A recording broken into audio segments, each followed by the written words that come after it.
ከፍተኛ ጥሪ ማቅረብ የምፈልገው ስለ ትግራይ ህዝብ ነው።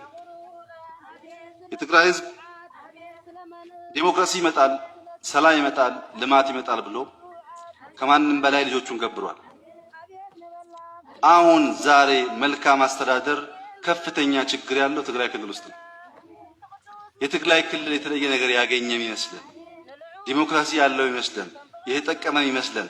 በተለይ ደቡብ፣ ኦሮሚያ፣ አማራ አካባቢ ያለን ሰዎች እባካችሁን የትግራይ ህዝብ አሁንም ውሃ ለመጠጣት ይቸገራል። አሁንም ያገኘው አንጃች ትርፍ የለም።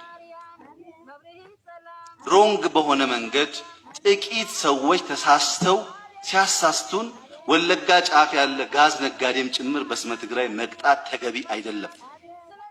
ምንም የሚያውቀው ነገር የለም፣ ያገኘው ነገርም የለም። ይሄ የምለውን ነገር የማያምን ሰው በፈለገው መንገድ ትግራይ ገጠር ሄዶ ማየት ይችላል። የምናገረው እውነት ነው። ጥቂቶች በስሙ ነግደው ይሆናል እንጂ የትግራይ ህዝብ የተለየ ነገር ያገኘው ነገር የለም።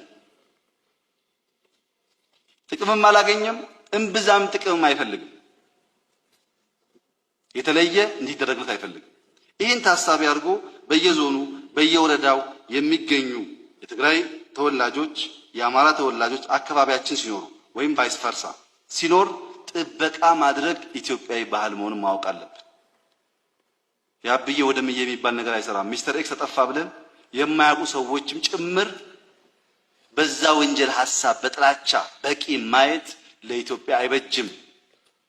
መለየት ያስፈልጋል። ይሄ ጥቃት እየበዛ ከሄደ